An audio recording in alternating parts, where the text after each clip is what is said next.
So students इस video 'ਚ ਅਸੀਂ 46th क्वेश्चन करांगे सैट ए जो है प्रीवियस एग्जाम जो ਤੁਹਾਡਾ ਮੈਰੀਟੋਰੀਅਸ ਦਾ ਹੋਇਆ ਸੀਗਾ ਉਹਦਾ ਆਪਾਂ ਸੋਲੂਸ਼ਨ ਕਰ ਰਹੇ ਹਾਂ ਮੈਥਮੈਟਿਕਸ ਦਾ 46th क्वेश्चन उसने क्या है the number of quadratic polynomials having -2 and -5 as their two zeros are यानी -2 ਤੇ -5 ਸਿਫਰਾਂ ਵਾਲੀਆਂ ਕਿੰਨੀਆਂ ਦੋ ਘਾਤੀ ਬਹੁਪਦਾਂ ਹੋਣਗੀਆਂ ਠੀਕ ਹੈ।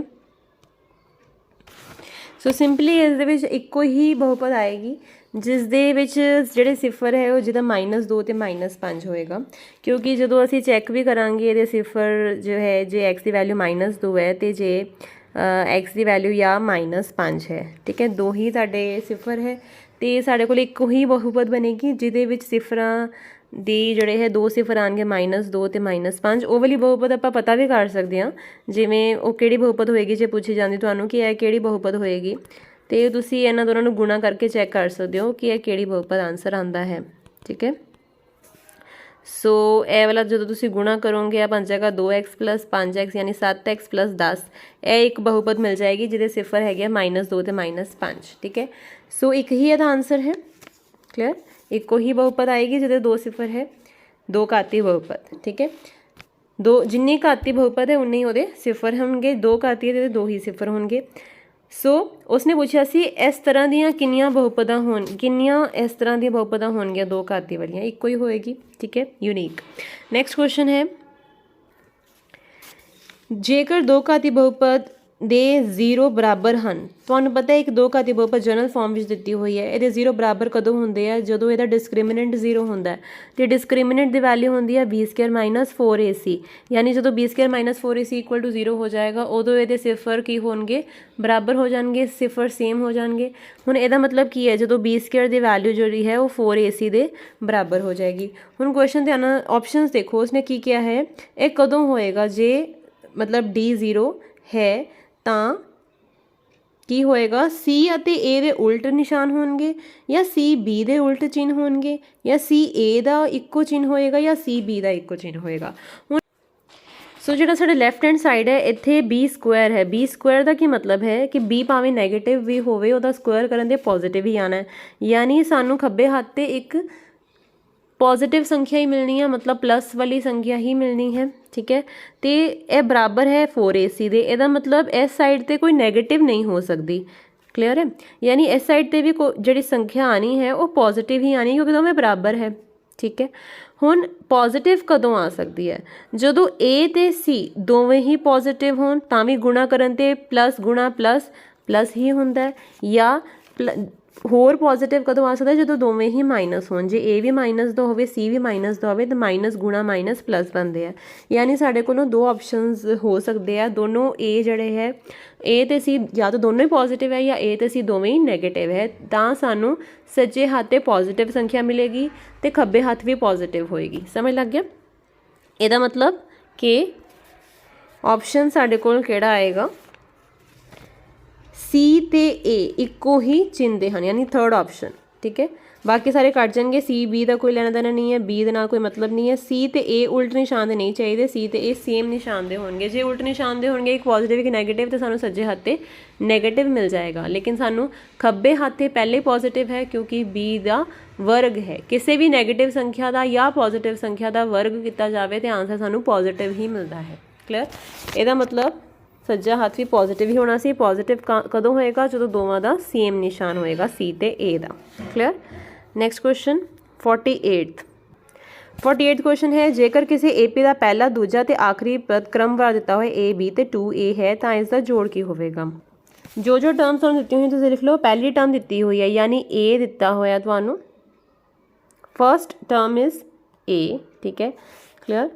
ਸੈਕਿੰਡ ਟਰਮ ਕੀ ਦਿੱਤੀ ਹੋਈ ਹੈ ਤੁਹਾਨੂੰ दूसरी टर्म कितनी है B ठीक है।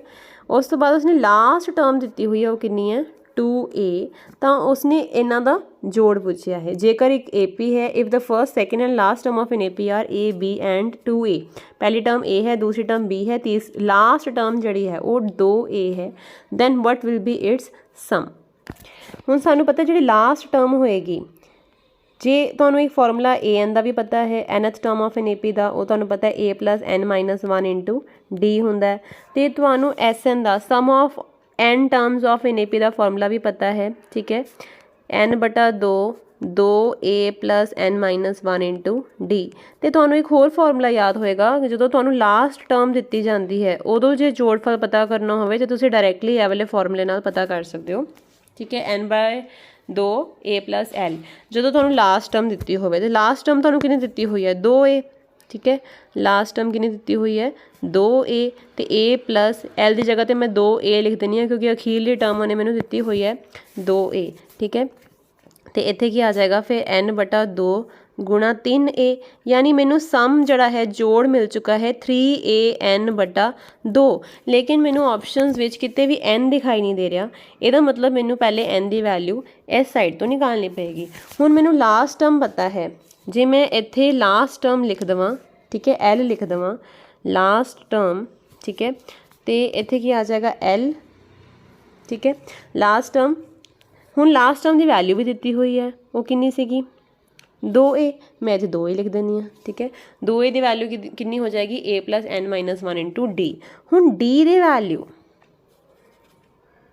तुहानूं पता है d की हुंदा है कॉमन डिफरेंस। कॉमन डिफरेंस की वैल्यू की आ जाएगी b माइनस a।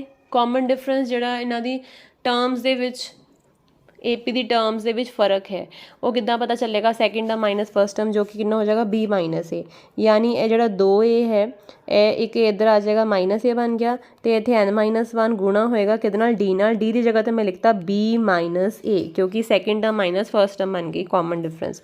2a विचों एक a गया, एक a बच गया, n माइनस 1 गुणा b माइनस ए। मैनू कि वैल्यू चाहिए सी n the in terms of a and b। हुण मैं n की वैल्यू निकाल लेनी है इत्थों।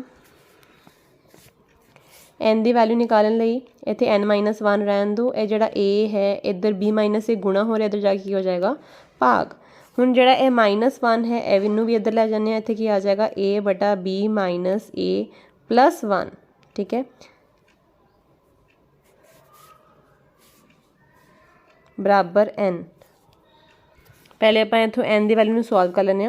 n की वैल्यू की आ जाएगी a बटा b माइनस ए, जरा एल्शियम आ जाएगा तो ऊपर भी कितना चल जाएगा b माइनस ए गुणा होके एक दे नाल b माइनस ए आ गया, ठीक है। तो a दे नाल a कैंसल, ठीक है, ये कितना बच जाएगा, n की वैल्यू आ गई b बटा b माइनस ए, ये वैल्यू आई है n की। n की वैल्यू असी इत्थे पुट कर देने हुण, ठीक है। सो n की वैल्यू सानू कितनी मिल गई है b बटा b minus A. So S n sum of N terms of N A P क्या आ जाएगा 3a बटा 2 तो पहले ही सीगा, तो ऊपर वैल्यू आप लिख ली है b बटा b माइनस ए।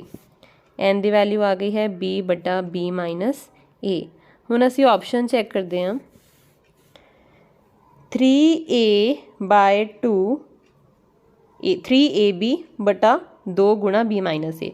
सो ऑप्शन तो दिखाई दे रही है, fourth option is the answer. Clear. So इसका आंसर हो गया फोर्थ ऑप्शन। Next question.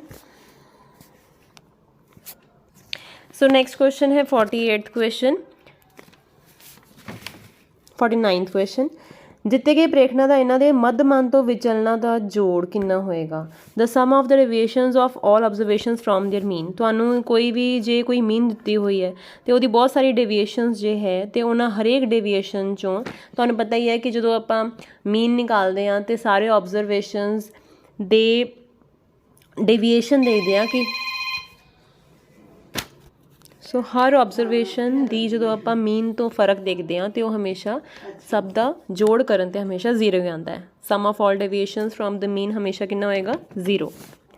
सो इसका आंसर हो गया 0। सो नैक्सट क्वेश्चन है किसी खास घटना की संभावना प्रतिशत विच जे आप पता करिए तो की नहीं हो सकती। 100 तो घट तो हो सकती है, 0 तो घट नहीं हो सकती, 1 तो वध हो सकती है, पूर्ण संख्या तो इलावा कुछ भी नहीं। सो इसका आंसर सिंपल है 0 तो घट नहीं हो सकती, ठीक है, क्योंकि प्रॉबिलिटी 0 तो घट नहीं हो सकती, प्रतिशत विच भी 0 तो घट नहीं होएगी। सो 50 क्वेश्चंस तक आप कर लिए।